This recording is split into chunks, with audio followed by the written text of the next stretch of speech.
Well, hey there. It's been a little while, hasn't it? Took a little bit of a break, but it's time to get back into a little bit of gear. Last time we talked about Go Pouch Level 1. You guys really liked that video. That was my most popular video by far. By far my number one video. So I wanted to follow that up with more of that modular system, if you want to call it a system. So what we're going to do is we're going to talk today about the bag that pouch lives in 80% of the time. In this case, this is the Dendrite waist pack from Vanquest in dark or black multicam. So we're going to talk a little bit about the bag. I've filled the bag a little bit more today than I normally would, just so I can show you how much of my stuff I can kind of fit in here and still reasonably use. So in order to do the rest of this, we're going to, flip the camera around. Okay, so here's what the bag looks like. Pretty packed full. It's hard to see from above, but see, I don't have it bursting at the seams, but it's pretty reasonably packed, and I'll be able to get stuff out of here actually very easily, even with it as full as this. When I pack this out to max, which is rare, I also have one more item in here, which is the phone, but you are the phone right now. We're filming with the phone. So this would be a little bit more full in the back here. We'll get into that more, but first I want to talk about the externals of this bag. The outside is a nice Cordura. It's not as rough of a Cordura as the Boulder Wallet by Arc Company, which we will see because it's inside here. But it is a nicer, smoother, and actually I'm glad. This is durable enough for me. This is just an everyday, I'm going out, let me sling this over my shoulder.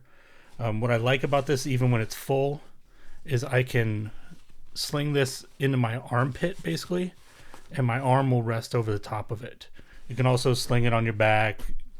Obviously, use it as a fanny pack, which I rarely do because it's just easier to sling it off and on the shoulder. I don't even use this. I literally just pull it on and off over my head. But this is a nice plastic clip. Hear that? It's got a good click.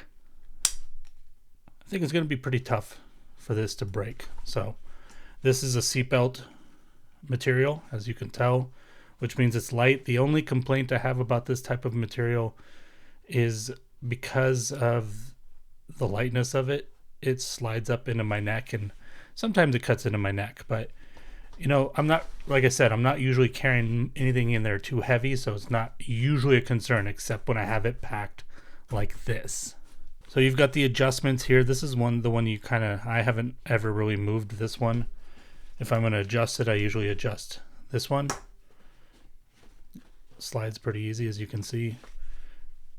Then you have this interesting overlap right here. So this is the continuation of the strap, probably to give it some stability. I like the fact that they left this open because it allows you to sling some stuff on there. Maybe you want to toss in a Sharpie. It's not, that's gonna go somewhere probably. But if you need to quickly just toss that somewhere, you're in the middle of a job or something, write something down, toss it there, you're going to use it in a few seconds. That's a good spot. Probably want to put it in the bag if you're worried about actually dropping it and losing it. But what you can do with this, I don't do it very often, but you can sling something on these. So like, for example, I have the hero clip here. You could deploy the hero clip and hang the bag. I don't know, I probably would never do that, but you could. But you can connect other things with carabiners through there.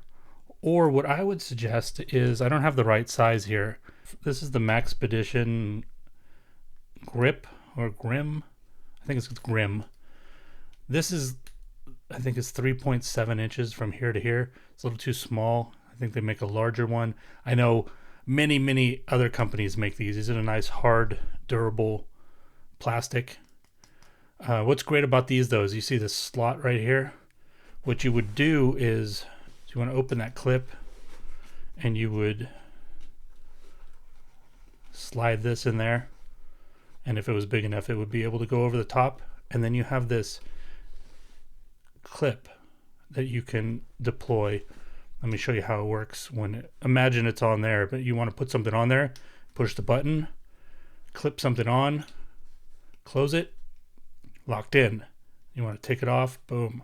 So you could use these little areas for something like that. And if you had the larger size, like I said, I think that would be a pretty good use. Maybe you got a water bottle every once in a while you want to clip to something like this. Although if you had a carabiner, like I said, you could do the same. Another thing that's really nice is on the main compartment here, first of all, you have the zip goes all the way down on both sides. So you can open the bag up pretty much in half, which we'll see in a second. But it's got these nice zipper pulls on it. Nice rugged plastic. They're big, so it's easy to grab it and just get in there. Another thing that's great about this is you've got a locking zipper. So you got those and bring them together. And you can put a little padlock of some sort on there. So if you got something in here and maybe you're slinging this on your back, good way to make sure nobody's getting in there when you're busy talking to people. The only thing that I think that they made a mistake on, and it's a very minor mistake on the outside of this bag, is with this zipper, and we have a zipper on the back here. See, that's a nested zipper. These should have really had paracord pulls on them. Especially, I know this one is supposed to be like a hidden pocket, but I mean, the stitching makes it pretty not hidden. It pretty much outlines it. So you really got to get in there. This one's not too bad. This one actually, surprisingly, when you're trying to get something out of there real quick, it's real easy to do it when it's laying here, but when it's on your body, you end up missing that little zipper all the time. So having that paracord pull would have been a nice touch. I'm actually going to add them myself. I don't know why I haven't done it yet, but if I was Vanquest, I would have included that already. Last thing about the outside of this bag, besides the pockets, which we'll get into, is these right here on the bottom. Now, I said these zippers are real easy to pull, but if they were a little stiffer, you know, sometimes maybe the bags are made differently every time they go through the process. Sometimes you might start with a stiff zipper, so you can grab onto this and keep the bag in place when you unzip. So that's a nice feature. And if you really wanted to, you can clip something in there. Okay, let's get to the pockets. I don't have a lot in the outside of the bag right now, and honestly, I don't use the outside of this bag a ton. Because this is a very minimalist thing. You know, we have the pouches. All my stuff is contained really well, which you'll see. So on the outside here, right now I've got AirPods. So that's a great place for AirPods. Throw some change in there. On the back, I think right now I've got a camera lens or a screen cleaner, microfiber. You can toss something else back there too. If you're going to put your wallet, this is probably the spot to put your wallet, even though I'm going to show you I don't do that. That's just because this is going to be up against your body. So that's a great place to have that. It's a little too... The phone fits in here. I have the iPhone Pro Max. I forget what the hell the names are all the time. It fits in here, but... You know, if the phone's ringing and you want to get it out of here, between not being able to grab that zipper fast and it being just about the exact size of the pocket, it's not a quick in and out process. So I just throw it inside. Half the time it's in my pocket instead of in here. But if I'm putting it in the bag, that means I'm not expecting to answer the phone. So the speed no longer matters. I'd rather put it in where it's a little more secure. So those are the outside pockets. But the bulk of this bag for me is about the shape, the size, and then this pocket. Like I said, it opens all the way up. Look at all the stuff that's in there. You can get that pretty much all the way open. You got access straight to the bottom of the bag. You'll recognize this, the Go pouch, level 1. You'll recognize this, Boulder wallet from Marco. And then, like I said, this is fuller. I wouldn't normally toss my camera in there. But sometimes I want to. Sometimes I want to take the smaller bag and I want to toss my camera in. It fits. This is the Fujifilm X100F. What I really like about this is, first of all, there's a lot of stuff that I'm not using. You see, you've got the elastic bands here. So if you wanted a flashlight, fits real well right there. Same with the little mini Sharpie. So you could, you know, throw some knives in there, some other stuff. I just don't use it because I don't need to. You've also got these little slip pockets on this divider. There's 2 of them, exactly the same size, one on that side, one on this side. So 4 elastics, 2 of these, and this orange, which is great because, for example, on this outside pocket, it's orange too, high vis. So whatever you put in there, you're going to be able to find it. It's not like when it's black inside, sure, looks cool until you put something other than a shiny dime in there, and then it's like the vortex, it just disappears in there.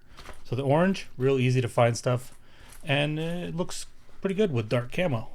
But it's the material is ripstop nylon.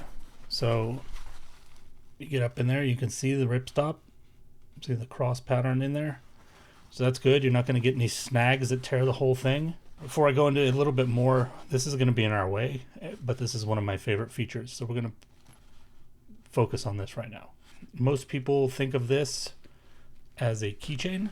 See, it's got this connector here. Same thing on this side. And then this actually has a little ball in it. And same on this side. But what this actually does is when you have it connected like that, it means I can open this bag. Here, let's put this in there for now. So imagine you have this strapped to your body and you pull your camera out, or you want to pull your camera out, you unzip, and all of a sudden this is swinging and this falls out. There goes the camera. But when you have this connected, check that out. It creates a little shelf. Now it's not 100% reliable, but when you're opening something up and you're prepared, you know, say I'm grabbing this and I have this in there. I don't want this falling out while I'm grabbing this. That'll keep that in there too. And it's just a nice little feature to keep this from overextending when it's on your body. This last section in the back here, you can't see this, but it's a nice soft material, which is one of the reasons I like to put the phone in here. I can put the screen this direction, but this also takes to Velcro. So for example, if you wanted to, you could put a holster in here and you could conceal carry a small handgun of some sort. Like for example, the Sig Sauer P365 would probably fit in here pretty well. Haven't tried it yet, but I think it would fit fine. You probably wouldn't be able to carry a camera as well. If you're like me and you're in Texas, might be good just for that. So one of the other things I love about this bag is when I have it full to what I consider full to capacity, which is what we're looking at today, there's still a bunch of stuff I haven't used, so I could actually go further. But this little pouch, first of all, it's see-through, so it's nice. You can see what's in there. This is a great place to put medicines and stuff like that because you can kind of see through there to see what's in there. For example, right now I have Lactaid. So I don't have to open up the pocket to see whether I've got some Lactaid on me before I leave the house. I'm like, yeah, I got it. Okay, cool. I've also got this kind of weird little knife. So that's what Go Bag Level 1 looks like. And before we get out of here, let's talk about why the modular system works now that you can see the bag and you've seen the pouches. I can have this hanging. Most of the time I leave it full, but I can have this hanging either in my closet or on a coat rack. And I go, okay, Go Level 1. I want this bag. Ready? Go. Zip it up and I'm gone. I don't have to go through the process of putting all of these individual things in here or keeping them in here. See, the problem with keeping them in here is either I need duplicates of them in other bags or I need to come and take them out of this bag and put them somewhere else. Whereas with the pouches, boom, take them with you, put them in the next bag. You go to the next bag, you got these, plus you have extra stuff. You go to another level, you have these plus other stuff. We'll go into the modular system more with future videos, but this is the base level. There's actually one more video I want to do on this level. Let's go back up to the face. So there's actually an alternate at this level. This is every day, and the other bag I have is when I go to a coffee shop. I think the next video will be on that bag so that we can finish out Go Level 1. So you can see how the modular system works with another bag. Keep an eye out for the next one and do all the things that people tell you to do. Like, share, subscribe. You guys loved the last video, so you did everything right. Do it again because it means people actually are enjoying these things, which is cool. I love that. Bye.